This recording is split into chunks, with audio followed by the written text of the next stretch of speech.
शांति शांति शांति। ओंकार बिंदु संयुक्तं नित्यं ध्यायन्ति योगिनः कामदं मोक्षदं चैव ओंकाराय नमो नमः। गंगातरंगरमणीय जटाकलापं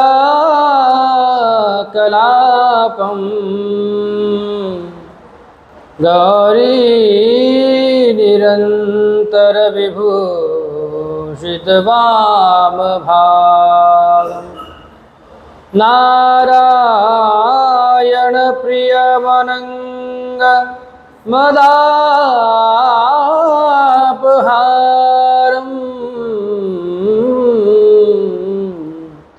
वाराणसीं पुरपतिं भज विश्वनाथम्। रामाय रामभद्राय रामचंद्राय वेधसे रघुनाथाय नाथाय सीतायाः पतये नमः। देवी प्रपन्नातिहरे प्रसीद प्रसीद मातर्जगतोऽखिलस्य प्रसीद विश्वेश्वरि पाहि विश्वं त्वमीश्वरी देवी चराचरस्य। अंजनानंदनं वीरं जानकी शोकनाशनं कपीशमक्षहन्तारं वन्दे लङ्काभयङ्करम्। सदाशिवसमारम्भां श्रीशङ्कराचार्यमध्यमाम् अस्मदाचार्यपर्यन्तां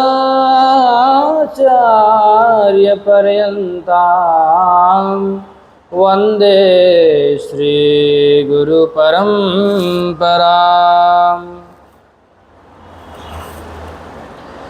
विठ्ठल विठ्ठल विठ्ठल पांडुरंग विठ्ठल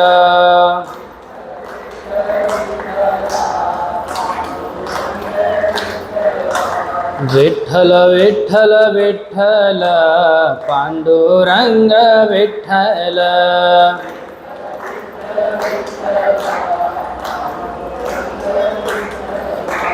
पांडुरंग विठ्ठल पांडुरंग विठ्ठल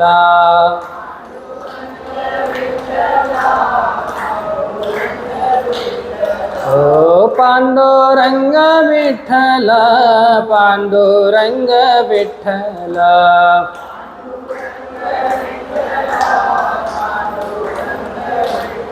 ओम विठ्ठल विठ्ठल विठ्ठल पांडुरंग विठ्ठल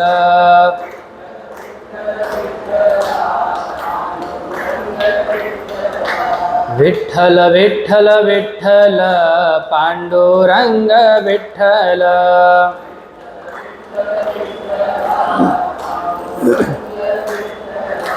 विठ्ठल विठ्ठल विठ्ठल पांडुरंग विठ्ठल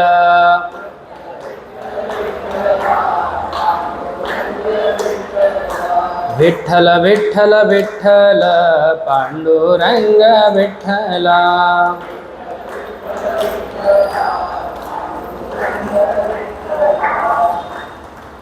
सच्चिदानंद भगवान की, श्री काशी विश्वनाथ भगवान की, सियावर रामचंद्र भगवान की, श्री कृष्णचंद्र भगवान की, जगज्जननी जगदम्बे मात की, अनंत बलवंत श्री हनुमान जी महाराज, कली पावन अवतार गोस्वामी श्री तुलसीदास जी महाराज की, श्री सद्गुरुदेव भगवान की, सत्य सनातन धर्म की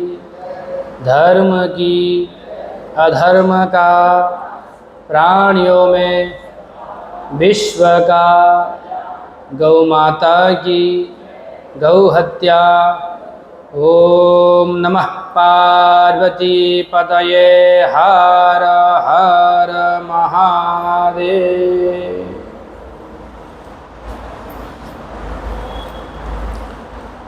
भक्तवांछा कल्पतरु अकारण करुणावरुणालय सच्चिदानंद भगवान के युग चरणों में प्रणाम।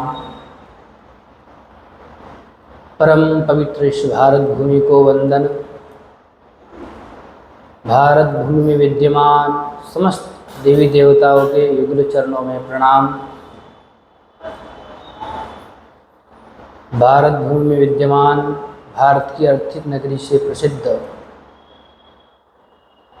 माया नगरी में स्थित चैम्बूर के मध्य श्री सनातन धर्म सभा श्री राम मंदिर के पवित्र प्रांगण में परमपिता परमात्मा की महती अनुकंपा से उन्हीं के परम मंगलमय नाम कथा लीला का रसस्वादन करने हेतु उपस्थित समस्त मातृशक्ति धर्मानुरागी सज्जन, परमपिता परमात्मा की कृपा से इस मनुष्य जीवन को प्राप्त करने के अनंतर यदि मनुष्य जीवन का सार है, मनुष्य जीवन का आधार है, तो वह सत्संग है। मनुष्य अपने स्वरूप को भूल गया है, उसे यदि अपने स्वरूप को जानना है तो अपने जीवन में उसे सत्संग अवश्य धारण करना ही होगा। बिना सत्संग से जीवन में वह आनंद नहीं होता है, वह सुख नहीं होता, वह उत्साह नहीं होता, वह प्रसन्नता नहीं होती, वह जीवन जीने की कला नहीं होती, जीवन में उदासीनता बनी रहती है। आजकल हम लोग देखते हैं समाज में इतनी विकृतियां आ गई हैं जिनको देख करके हृदय को कष्ट होता है कि हमारा समाज कहाँ था।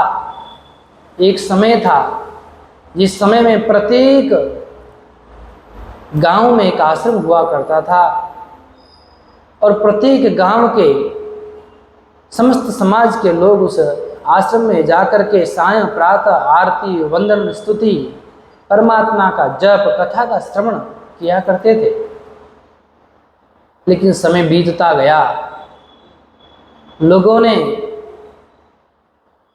अपने विनाश को ही विकास समझा और इतने आगे बढ़ते चले गए कि जो जीवन का आधार था, जिससे जीवन जीने की कला आती थी, जो हमारी प्राचीन सनातन वैदिक संस्कृति है, जो गुरुकुल परंपरा थी, जिस परंपरा का श्रवण करके, जिस परंपरा को जीवन में धारण करके हम लोग अपने आप को गौरवान्वित समझते थे, उस सब का त्याग कर दिया। यदि जीवन में सत्संग होता तो आज जो देखने को मिलता है, आजकल के जो युवा है न जाने किस प्रकार की सोच समझ को लेकर के चलते हैं और केवल एक असफलता को प्राप्त करके अपने जीवन को हानि कर देते हैं, आत्मघात कर देते हैं, आत्मदाह कर देते हैं, जीवन को समाप्त कर देते हैं। ये कौन सा ज्ञान है, ये कौन सा विज्ञान है? यदि उन्हें सत्संग मिलता, और चिंतन करते हैं हम लोग, जो सत्संग करते हैं प्राय इस अवस्था में अथवा जीवन में आने वाली अनेक परिस्थिति, देखो संत महापुरुषों को देखो, उनके जीवन में क्या कष्ट नहीं आया है। परम भगवती माँ मीरा को देखो, तुलसीदास जी को देखो, इनके जीवन में क्या कष्ट नहीं आए। जिनके जीवन में उनको पालन पोषण करने वाला कोई तक नहीं था, ऐसे तुलसीदास जी महाराज को जब सत्संग मिला तो सत्संग का फल हमको भी आज मिल रहा है। तो समाज में, समाज का अंग यदि सत्संग बन जाए तो समाज के जीवन का रंग बदल जाएगा। जीवन में आनंद होगा, प्रसन्नता होगी, उत्साह होगा, प्रेम पूर्वक समाज आगे बढ़ेगा।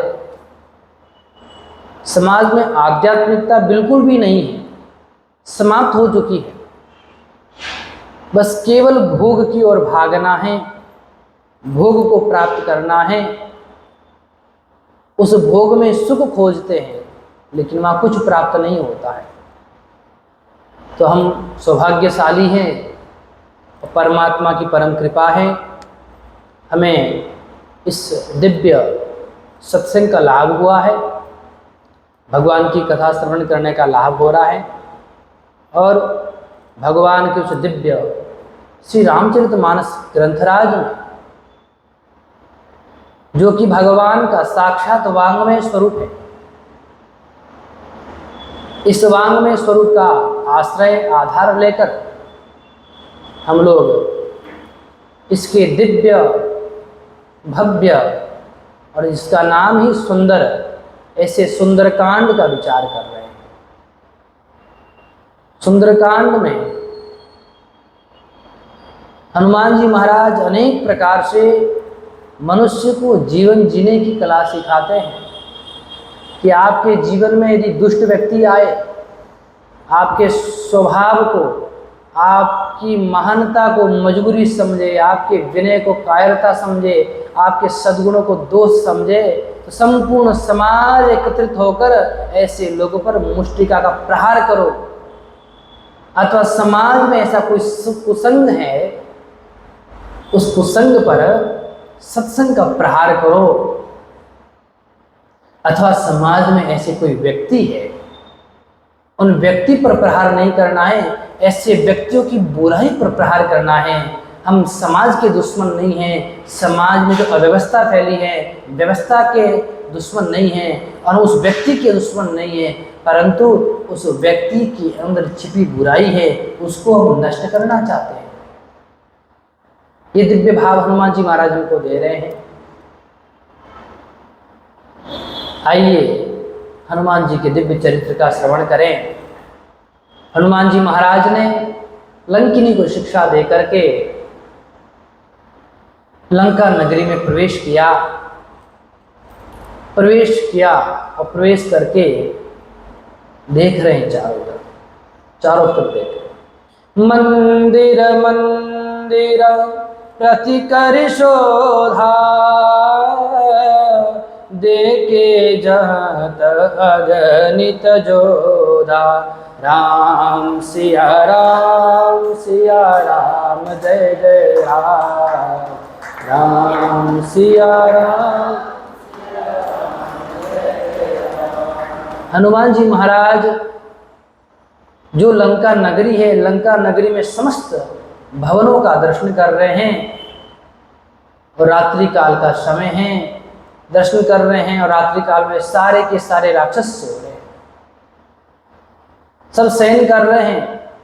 लेकिन हनुमान जी महाराज परम भगवती माँ सीता की खोज करते हुए समस्त लंका नगरी में विचरण कर रहे हैं।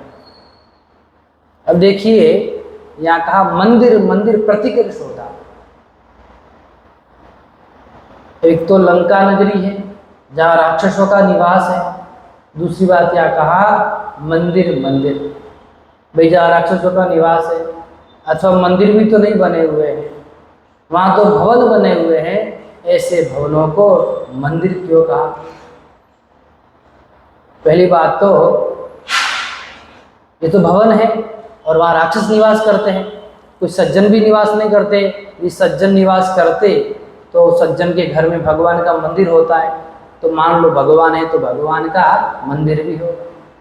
लेकिन सब राक्षस हैं, राक्षसों के बड़े बड़े भवन हैं, उनको बाबा तुलसीदास जी महाराज मंदिर मंदिर प्रति कर शोधा देखे जाता अगणित जोधा। हनुमान जी महाराज प्रत्येक महल में भ्रमण कर रहे हैं, प्रत्येक मंदिर को देख रहे हैं, और चारों तरफ क्या देखा? योद्धा ही योद्धा, सुरक्षा की नगरी में बाउंड्री पर सिक्योरिटी गार्ड लगे हुए हैं, बीएसएफ के जवान हैं, सब सिक्योरिटी लगी हुई है। तो जो है महल कहना चाहिए था, मंदिर क्यों कहा? तो कहा कि महल को भी मंदिर कहा जाता है। अत्यंत दिव्य कवि भूषण जी महाराज, उन्होंने वक्तव्य में लिखा है, ऊंचे बोल मंदिर के अंदर राह न बाजे। अर्थात उन्होंने महल को भी मंदिर शब्द से संबोधित किया है। एक भाव तो यह है। दूसरा भाव हनुमान जी महाराज का क्या है? हनुमान जी महाराज माँ सीता की खोज में आए हैं और परम भगवती जहाँ जगदम्बा जननी विद्यमान रहती है, और न जाने इतने भवन हैं, इतने कक्ष हैं, इतने महल हैं, इन महलों के कौन से कक्ष में माँ भगवती विराजमान हो और उस कक्ष को भवन कहना उचित नहीं लग रहा है। इसीलिए जहाँ जाऊंगा न जाने कौन से कक्ष में होगी, और जिस कक्ष में होगी वो तो मंदिर ही होगा। इसलिए इस भाव से हनुमान जी महाराज सबको मंदिर ही कह रहे, न जाने माता सीता कौन से मंदिर में बैठी हो। इसलिए मंदिर मंदिर प्रति कर शोधा देखे जाता अगणित जो। पूरा हनुमान जी महाराज भ्रमण कर रहे हैं, विचरण कर रहे हैं, चारों तरफ योद्धाओं को देख रहे हैं, लेकिन माँ सीता का दर्शन कहीं हुआ नहीं। कहाँ गए? गयऊ दसानन मंदिर माही, गयऊ दसानन मंदिर माही, अति विचित्र कई जात सुनाई, अति विचित्र कई जात सुनाई। शयन किए देखा कपिते ही, शयन किए देखा कपिते ही, मंदिर महु न दिखिबे देहि, मंदिर महु न दिखिबे देहि। हनुमान जी महाराज विचरण करते करते उन्होंने देखा कि एक मंदिर में रावण सो रहा है। उसमें देखा कहीं माता सीता जी तो नहीं है। गए दसानन मंदिर माही, उस रावण के मंदिर में गए, लेकिन वहां भी चारों तरफ ऊपर से देखा माता सीता के दर्शन नहीं हुए। लेकिन विचित्रता देखी कि रावण सो रहा है। वाल्मीकि रामायण में वर्णन आता है, कहते हैं रावण सो रहा है, तो हनुमान जी महाराज को विचित्रता क्या दिखी? जिसमें रावण ने रात्रि को बोले भोजन किया था, वहाँ बताते हैं दही खाया, तो जो कटोरा था वो ऐसी आधा दही छोड़ा हुआ था। तो देखते हनुमान जी समझ गए कि इसकी मृत्यु निकट आई है। इसीलिए हमारे समाज में कहा जाता है कि रात्रि को अथवा किसी भी समय कटोरे में दही पाओ तो पानी डाल के उसको पूर्ण रूप से पीना चाहिए, तो मृत्यु का संकेत है। इस प्रकार विचित्रता अनेक प्रकार से देखी रावण के बारे में हनुमान जी महाराज ने, लेकिन उस भवन में माता सीता जी को नहीं देखा। बहुत प्रकार से माता जी की खोज कर रहे हैं कि मेरी मैया जानकी कहाँ विराजमान है, किस भवन में विराजमान है। रात भर हनुमान जी महाराज देखते रहे।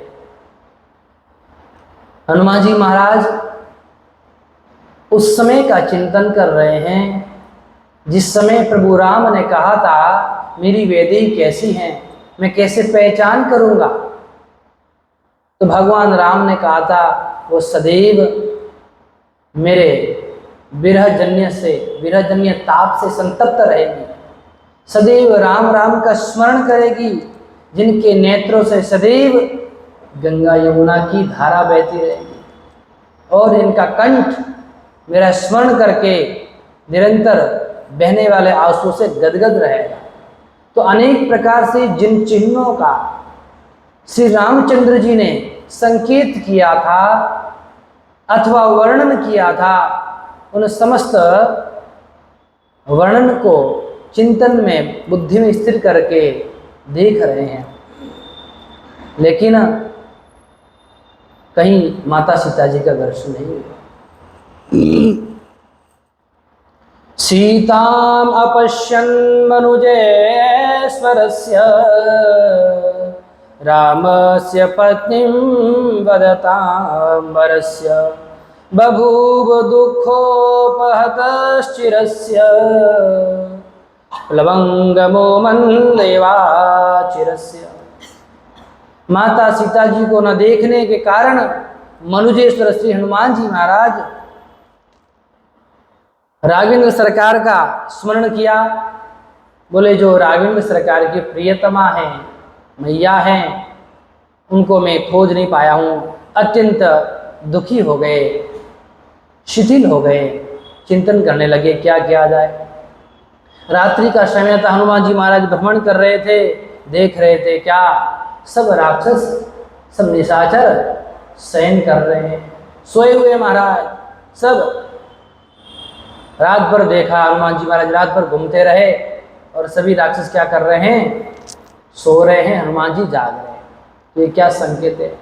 या निशा सर्वभूतानां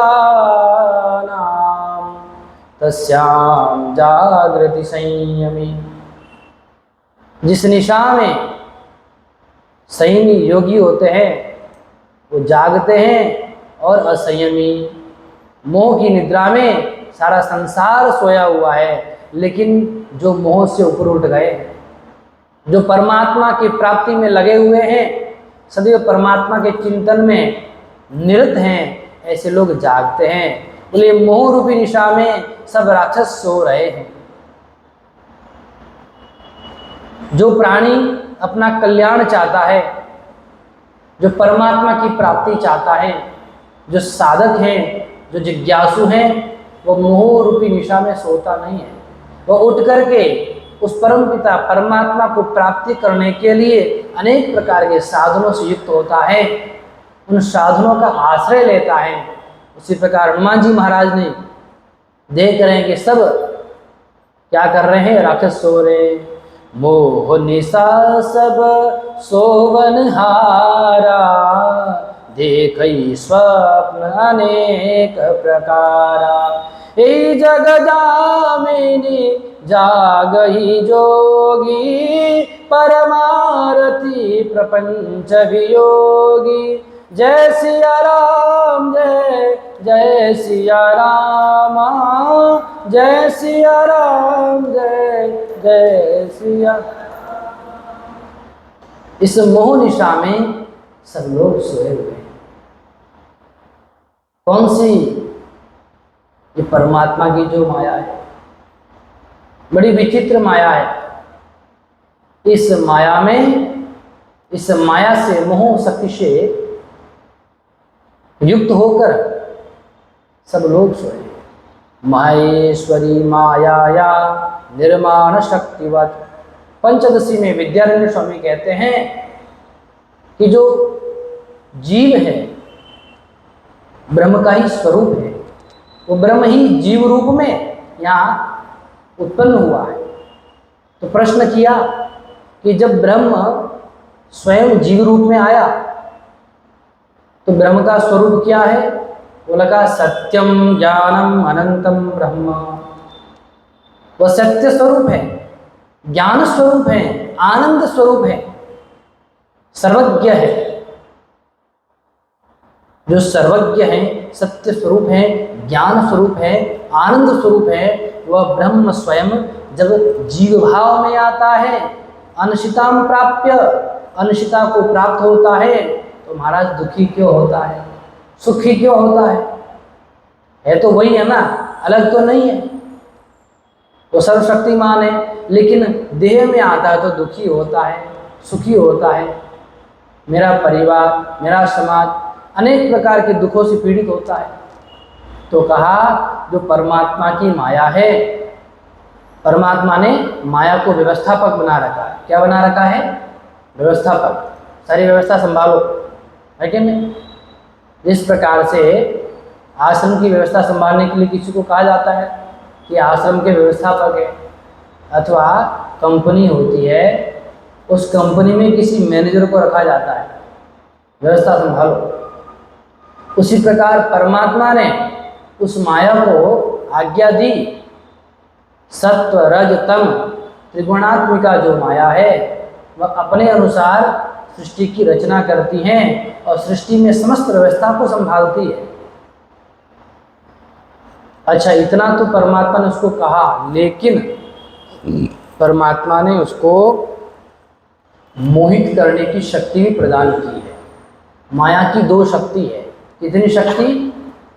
एक आवरण शक्ति, एक विक्षेप शक्ति।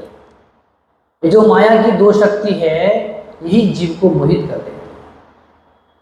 आवरण शक्ति क्या करती है?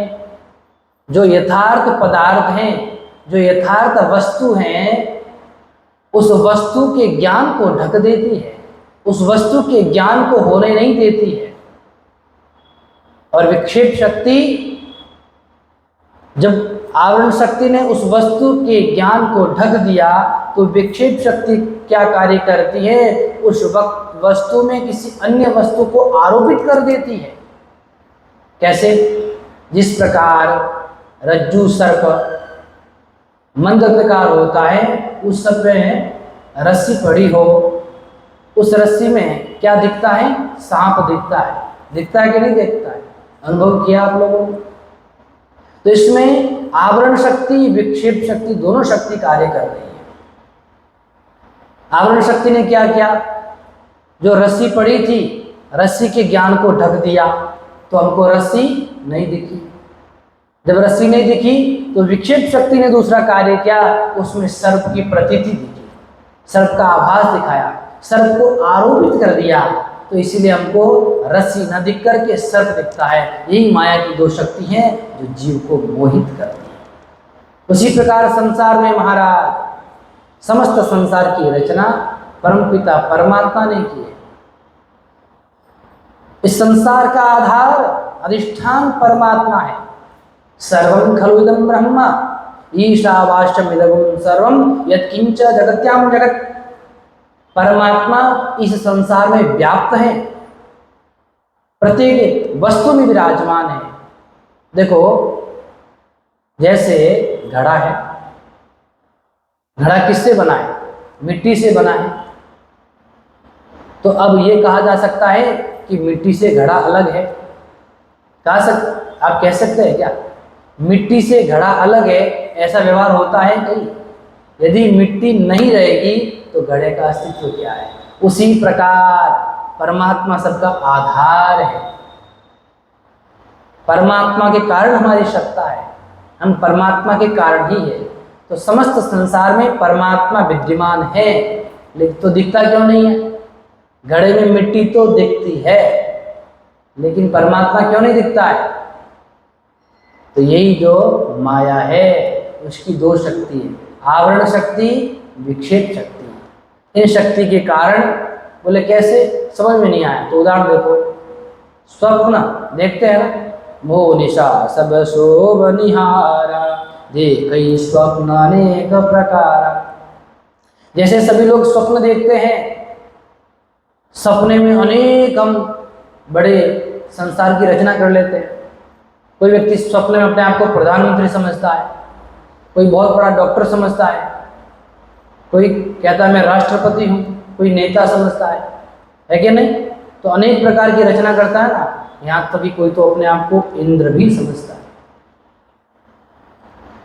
स्वप्न में अनेक प्रकार से जो रचना की गई है वो सत्य है क्या? जैसे ही स्वप्न टूटा, सब समाप्त हो गया। तो सारा संसार क्या है? स्वप्नवत है। कब? जब जागोगे। और जब तक नहीं जागोगे महाराज, तब तक क्या? स्वप्न ही स्वप्न देखते रहो।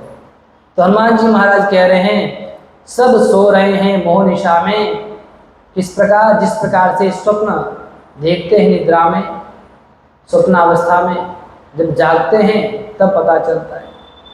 यही जग जामिनी जागई जोगी, इस जग में कौन जागता है? वही जोगी जागता है, योगी जागता है। कौन? जो परमात्मा को प्राप्त करना चाहता है वही जागता है, अन्य सब सोते रहते हैं। इसलिए हनुमान जी महाराज देखते हुए भ्रमण करते हुए जा रहे हैं और देखा देखा देखा देखा देखा देखा देखा ब्रह्म वेला हो गई, रात्रि बीत गई, प्रातःकाल हो गया। जब प्रातःकाल हो गया तो हनुमान जी महाराज को बहुत ही सुंदर एक भवन दिखा। भवन तो सब थे लेकिन वो भवन था, उसमें विचित्रता थी। क्या विशेषता थी? भवन एक पुनि दीख सुहावा, हरि मंदिर तह भिन्न बनावा। राम सिया राम जय जय राम, राम सिया राम जय। अब तक हनुमान जी महाराज रात्रि पर्यंत भ्रमण किए, लेकिन ब्रह्मवेला का जब समय हुआ उस समय जा रहे थे, एक सुंदर भवन दिखा। उस भवन में महाराज भगवान का मंदिर अलग से बना हुआ था। ये उस भवन की विशेषता थी। खोजते खोजते गए लेकिन सुंदर भवन दिखा। क्या थी उस भवन की विशेषता? रामायुध अंकित गृह,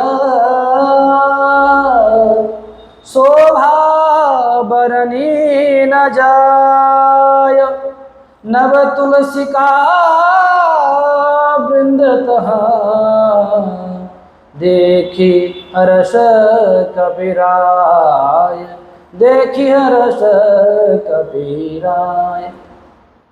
हनुमान जी महाराज ने ऐसा दिव्य भवन देखा जिस भवन में महाराज भगवान के जो आयुध हैं, धनुष शंख चक्र, ये सब उस भवन में बने हुए थे और बहुत दिव्य था अत्यंत।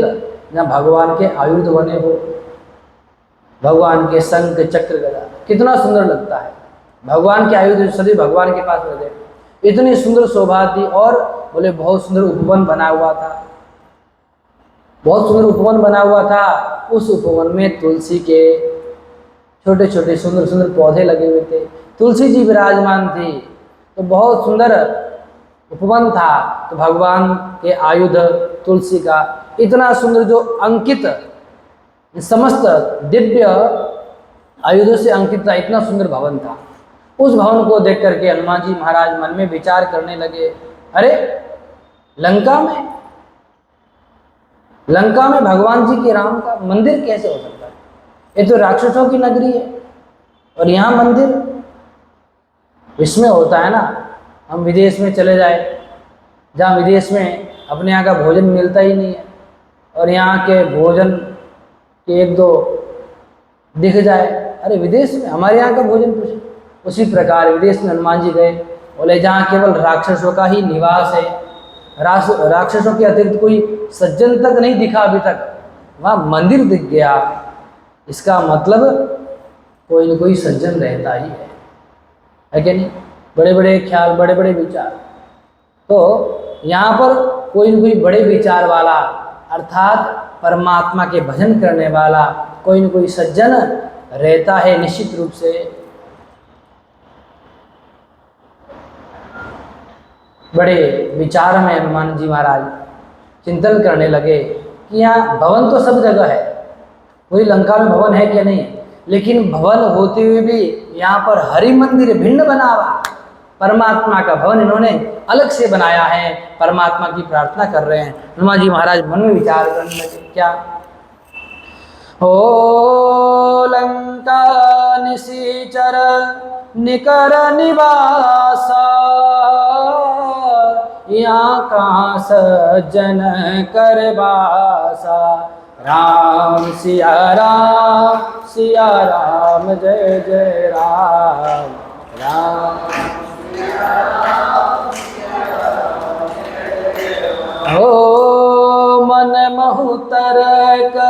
करे कपिलागा, ते ही समय विभीषण जागा। राम सिया राम सिया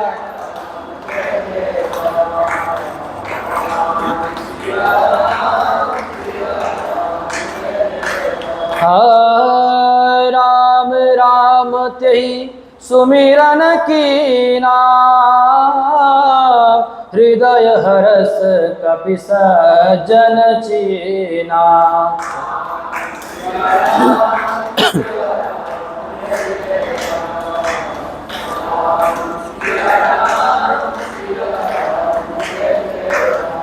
देखिए, हनुमान जी महाराज मन में विचार करने लगे कि इस लंका में जहाँ केवल निशाचरों का वास है, ऐसी लंका में महाराज सज्जन का निवास कैसे है। जिसमें हनुमान जी महाराज मन में तर्क कर रहे थे, तर्क विचार कर रहे थे, और उसी समय विभीषण जी महाराज ने अंदर से आवाज दी, राम राम तेहि सुमिरन कीना। विभीषण जी महाराज विचार करने लगे और अंदर से क्या आवाज आई, विभीषण जी की आवाज आई, राम राम। देखो, इसके पूर्व हम विचार करें, हनुमान जी महाराज जब लंका में गए तो क्या देखा, हरि मंदिर था भिन्न बनावा, बहुत सुंदर भगवान का मंदिर देखा, तो विचार किया यहाँ सज्जन कैसे हो सकता है। देखो, संसार में जहाँ दुर्जन है वहाँ सज्जन भी है, जहाँ सज्जन है वहाँ दुर्जन है। सभी जगह ये दोनों विद्यमान रहते हैं। ऐसा कोई स्थान नहीं है जहाँ सज्जन न हो अथवा जहाँ दुर्जन न हो। सुमति कुमति सबके उर रही, सबके अंदर सुमति और कुमति रहती ही है, लेकिन उसको विचार करके जानना हमें है कि सज्जन कौन है और दुर्जन कौन है। कैसे पहचाना उन्होंने हनुमान जी महाराज ने। तो हनुमान जी महाराज अकेले लंका में जब भ्रमण कर रहे थे, रात्रि को वो जाग रहे थे, बाकी सब सो रहे थे। विभीषण जी के पास में आए, उसके पूर्व तो वे भी सो रहे थे। तो देखो, उस लंका में विभीषण भी रहते हैं जो सुमति वाले हैं, और कुमति वाले कुंभकर्ण भी रहते हैं। विभीषण भी सो रहे हैं और कुंभकर्ण भी सो रहे हैं, दोनों सो रहे हैं। लेकिन विशेष बात क्या है, एक कम देर तक सोता है, एक ज़्यादा सोता है। विभीषण जी जल्दी उठ जाते हैं और कुंभकर्ण 6 महीने तक सोता ही रहता है। महाराज, हम लोग भी क्या है, सोते हैं ना, कुछ लोग ज़्यादा देर तक और कुछ लोग कम देर तक सोते हैं। लेकिन यहाँ संकेत क्या देना चाह रहे हैं, इससे संकेत ये देना चाह रहे हैं, जिस प्रकार समुद्र के मध्य लंका में विभीषण और कुंभकर्ण सो रहे हैं, उसी प्रकार जो संसार रूपी समुद्र है, इस संसार रूपी समुद्र में सुमति और कुमति विद्यमान है। और जो संसार रूपी समुद्र में बसी हुई हमारी जिंदगी में, हमारी जिंदगी की जो लंका है, इसमें भी महाराज विभीषण और कुंभकर्ण दोनों रहते हैं, है कि नहीं। इसमें रह रहे हैं ना, क्या, जिसमें सुमति के विभीषण और कुमति के कुंभकर्ण दोनों विद्यमान हैं। लेकिन विशेषता यह है, देखो, दोनों ही सोते हैं, दोनों विद्यमान है। सुमति विभीषण के अंदर है, कुमति कुंभकर्ण के अंदर है। लेकिन विशेषता यह है, जो सुबह जल्दी जागता है अथवा जिसके अंदर सुमति होती है, उसको महाराज हनुमान रूपी सत्संग आकर के जगाता है, और जिसके अंदर कुमति होती है उसको कुसंग रूपी रावण आकर के जगाता है। यही विशेषता है। तो हम यदि सुमति को प्राप्त करना चाहे तो हनुमान जी महाराज हमारे जीवन में आएंगे और सत्संग देकर के हमको भी जगाएंगे। ये दिव्य भाव हनुमान जी महाराज ने हमको प्रदान किया। और हनुमान जी महाराज ने जब उस दिव्य विभीषण जी महाराज के भवन को देखा, विचार करने लगे कि यहाँ लंका में किस प्रकार से सज्जन रह सकते हैं। अच्छा, सज्जन का चिन्ह क्या है, सज्जन कैसे माना। सज्जन तब माना जब बोले भगवान के जो आयुध हैं, जिसके घर में अंकित हो, जिसके घर में तुलसी का पौधा हो, जिसके घर में भगवान का मंदिर हो, रोज सुबह शाम आरती होती हो, वंदन होता हो। अच्छा, सज्जन किसे कहते हैं? बोले सज्जन उसे कहते हैं जो कभी भी किसी का भी अहित नहीं चाहता, चाहे उस पर कितना भी महाराज अत्याचार हो जाए, सज्जन कभी भी अहित नहीं चाहता है।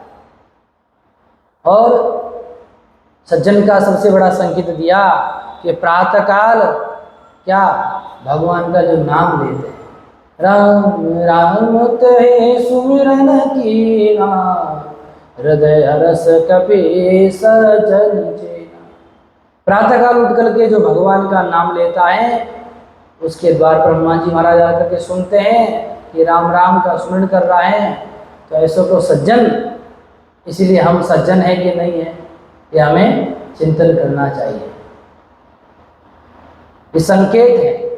रामचरितमानस जीवन जीना सिखाती है, धर्म पर चलना सिखाती है, सद्मार्ग पर सद्कर्म पर कैसे चला जाता है।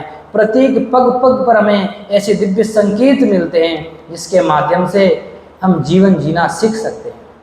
तो विभीषण जी महाराज ने राम राम का स्मरण किया, तो हनुमान जी महाराज ने कहा कोई न कोई सज्जन है, इस सज्जन के साथ में हमें क्या करना चाहिए?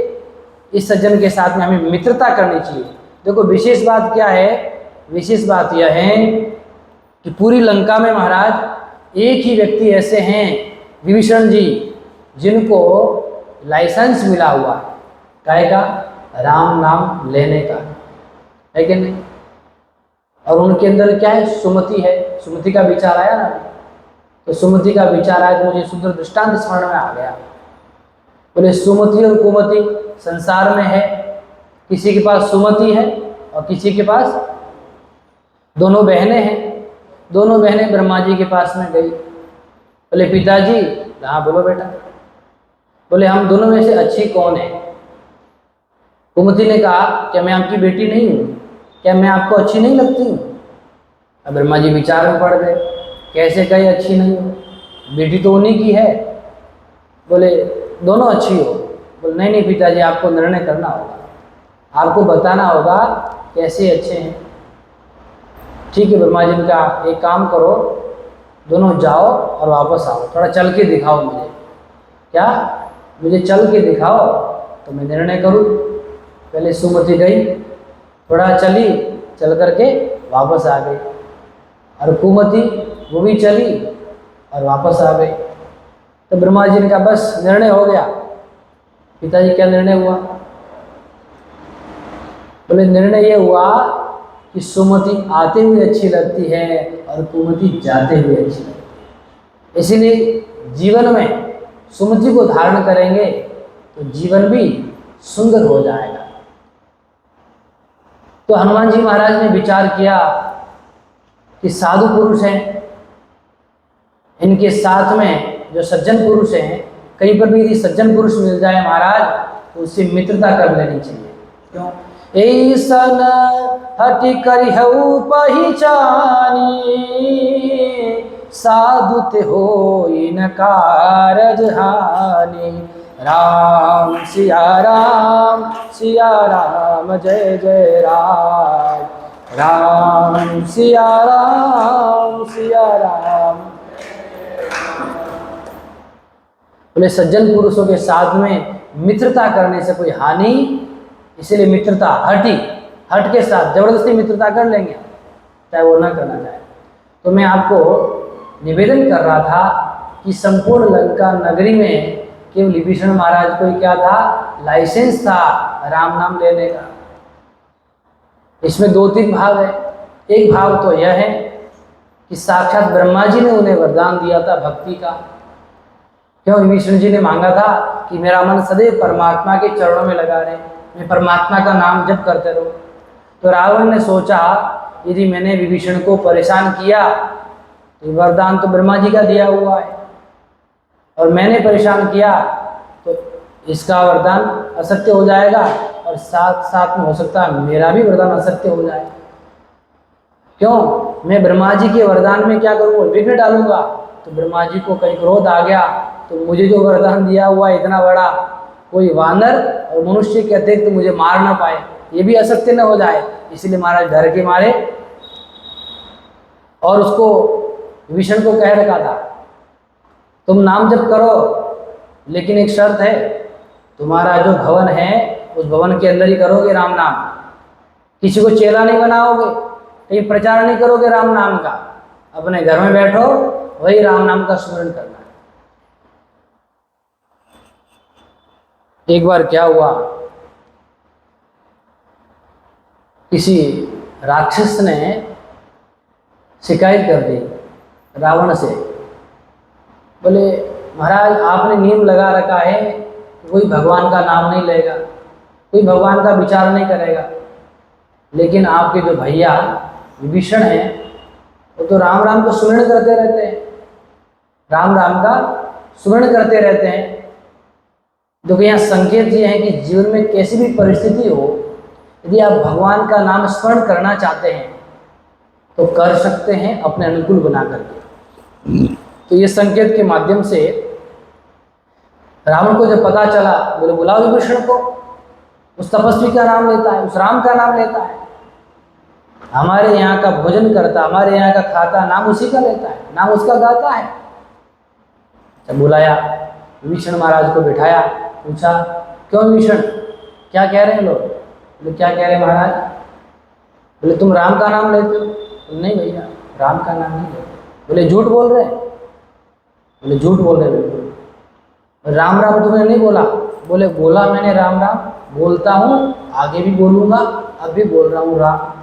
बोले इसका अर्थ ये लोग नहीं समझते। बोले क्या? बोले र से रावण, आपका नाम र से रावण और म से मंदोदरी, मैं तो भैया और भाभी का नाम स्मरण करता हूँ, ये लोग समझते नहीं है, ये लोगों ने विपरीत उल्टा अर्थ समझ लिया, इसलिए मैं। तो देखो वो अंतःकरण से तो परमात्मा के नाम ले रहा था ना, लेकिन मूर्खों के सामने कम से कम उनका बात कह दो तो उनकी बात भी रह जाए और अपना नाम जब भी रह सकता है। तो कैसी भी परिस्थिति हो, यदि भगवान का नाम स्मरण करना चाहो महाराज तो आप अनुकूल बना सकते हैं। अब विभीषण जी ने चिंतन किया, महाराज इस लंका में तो केवल मुझे ही लाइसेंस है और ये खुलेआम राम राम कर रहे हैं, कोई इनको आकर के नुकसान न पहुंचा दे, कोई पिटाई न कर ले। जैसे विभीषण जी आए, विभीषण जी ने क्या क्या पूछा, और हनुमान जी महाराज बाहर क्या है, विप्र का रूप धारण करके जैसे अंदर से आवाज आई, क्या आवाज आई? राम राम ते ही सुमिरन कीना, हृदय हरस कपि सजन जीना। जैसे राम नाम मंगलमय शब्द हनुमान जी महाराज के श्रवण में, कान में गया, अत्यंत उनका हृदय पुलकित हो गया, हर्षित हो गया, अत्यंत सात्विक भावों से सम्मोहित हो गया। आहा कोई साधु पुरुष है। तो हनुमान जी ने कहा जब अंदर से राम राम की आवाज़ आई है, ये तो हमारी ही पार्टी के, मैं भी यदि राम राम बोलूँगा उनको भी अच्छा लगेगा। इसीलिए विप्र रूप धरी बचन सुनाए, सुनत विभीषण उठी तह आए। राम सिया राम सिया राम सिया राम। हनुमान जी महाराज ने भी चिंतन किया कि मैं भी राम राम बोलता हूँ। तो हनुमान जी महाराज ने बहुत सुंदर एक विप्र का, ब्राह्मण का स्वरूप धारण किया और स्वरूप धारण करके क्या बोलने लगे, श्री राम जय जय राम, श्री राम जय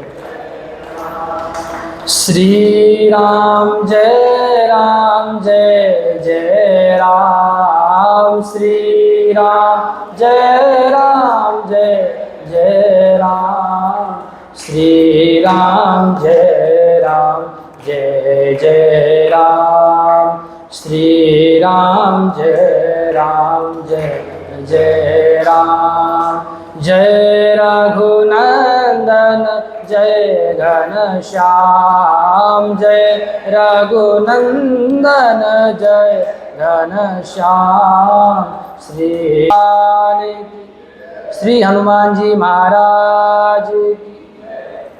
हनुमान जी महाराज ने विप्र का रूप धारण करके राम राम का स्मरण करने लगे। और जैसे ही राम नाम का स्मरण किया, विभीषण जी महाराज के कर्णों में भगवान राम का मंगलमय शब्द जैसे पड़ा, दौड़ करके विभीषण जी महाराज आए और आकर के क्या किया, ओ सुनत विभीषण उठित आए, करि प्रणाम। सुनत विभीषण उठित आए, करि प्रणाम पूछे कुशलाए। जैसे नाम सुना विभीषण जी महाराज ने, उठ करके दौड़ करके आए और पहले क्या किया, प्रणाम किया। प्रणाम करके कुशल पूछा, महाराज आप ठीक तो है? कोई नया व्यक्ति आएगा, विदेश से आएगा, तो पहले आप ठीक है ऐसा नहीं पूछते, आप पूछते कैसे हो, कहाँ से आए हो। लेकिन विभीषण जी महाराज ने सीधा पूछा, महाराज पहले प्रणाम किया, प्रणाम हे विप्र देवता, आपको वंदन है, और आप ठीक तो हैं, कुशल तो है या नहीं? बोले क्यों? बोले यहाँ जो राम नाम लेता है वो कुशल नहीं रहता है। हनुमान जी ने कहा मेरी कुशलता मत पूछो, कुशलता का प्रमाण मैं एक दो जगह दे के आया। बोले कहाँ? बोले एक को दिया तो उसको सीधा मोक्ष धाम पहुंचा दिया। किसको? सिंही का राक्षसी को दिया, उसने प्रमाण मांगा था, उसको पहुंचा दिया। दूसरा बोले लंकिनी, उसको प्रमाण पत्र दिखा के आया हूं मैं, आप टेंशन मत लीजिए उसकी। विभीषण महाराज ने सोचा इतना निर्भय तो भगवान का कोई दास ही होता है, अन्य कोई नहीं हो सकता है। अपने परमात्मा पर, अपने इष्ट देव पर जिसको इतना भरोसा हो, वो इतनी निर्भयता के कारण विदेश में आकर के इतनी निर्भीकता जिसमें हो, साहस हो, और कोई नहीं हो सकता है। तो देखिए यहाँ विचार है कि हनुमान जी महाराज जहाँ भी गए, भक्त के पास गए अथवा भगवान के पास गए, विप्र रूप में गए। विप्र रूप धरि वचन सुनाए, सुनत विभीषण उठित आए। जो भक्त विभीषण जी महाराज हैं, उनके पास में जब हनुमान जी महाराज गए, उन्होंने विप्र का, ब्राह्मण का स्वरूप धारण किया और ब्राह्मण के स्वरूप में उन्होंने क्या किया, वचन सुनाए। और दूसरा, जब भगवान रामचंद्र जी को पहली बार मिले ऋषिमुख पर्वत से, सुग्रीव ने भेजा देखो कौन आया है, उस समय भी हनुमान जी महाराज क्या है, विप्र रूप धरी, विप्र रूप धरी कपिता गयऊं। उस समय भी विप्र का स्वरूप धारण करके गए थे। अच्छा, प्रश्न यह है, क्या विप्र का स्वरूप धारण करने से भगवान और भक्त मिलते हैं? बोले हाँ मिलते हैं। कैसे पता लगाओगे? विप्र रूप धारण करोगे तो भगवान भक्त का पता लगता है। बोले परमात्मा जो है वो क्या है, विप्रों को बहुत मानते हैं, ब्राह्मण को मानते हैं, परमात्मा बहुत सम्मान करते हैं। जब परमात्मा ब्राह्मण का, विप्र का इतना सम्मान करते हैं और क्या करते हैं, झुकते हैं। जैसे हनुमान जी महाराज विप्र रूप में वहाँ गए तो भगवान ने झुक करके प्रणाम किया, तो हनुमान जी महाराज ने कहा इतना तो विप्रों का सम्मान, ब्राह्मणों का सम्मान केवल परमात्मा ही कर सकता है, इसके अतिरिक्त कोई नहीं कर सकता है। तो इसलिए इससे भगवान का पता लग गया, विप्र रूप धारण करने से भगवान भी मिल गए। और दूसरा, जब विप्र रूप धारण करके विभीषण जी के पास में आए, विभीषण जी ने क्या किया, करी प्रणाम पूछी कुशलाई। इतना विप्रों का सम्मान, बोले भक्त। अच्छा, भक्त बोले विप्रों का सम्मान क्यों करते हैं? बोले भक्त किसको मानते हैं, भगवान को मानते हैं। भक्त किसको मानते हैं, भगवान को। और भगवान किसको मानते हैं, विप्र देव। जो भक्त भगवान को मानते हैं उनको प्रणाम करते हैं, तो जो जिनको भगवान मानेंगे उनको भक्त क्यों नहीं प्रणाम करेगा। इसलिए हनुमान जी महाराज ने विप्र का स्वरूप धारण करके हनुमान जी महाराज के, विभीषण जी महाराज के पास गए और उनके साथ में संवाद किया, हालचाल पूछा, कुशलता पूछी, आगे और क्या विचार करेंगे, दोनों किस प्रकार से हनुमान जी महाराज कहेंगे कि मैं कहाँ से आया हूँ, मैं माता सीता की खोज में आया हूँ। फिर बाद में बहुत सुंदर विचार होगा, इस पर कल हम विचार करेंगे। बोले सच्चिदानंद भगवान सियावर रामचंद्र भगवान की, श्री कृष्णचंद्र भगवान की जय। जगजननी जगदम्बे मात की, अनंत बलवंत श्री हनुमान जी महाराज की, कली पावनावतार गोस्वामी श्री तुलसीदास जी महाराज की, सत्य सनातन धर्म की अधर्म का प्राणियों में विश्व का, गौ माता की गौ हत्या। ओम नमः पार्वती पतये, हर हर महादेव।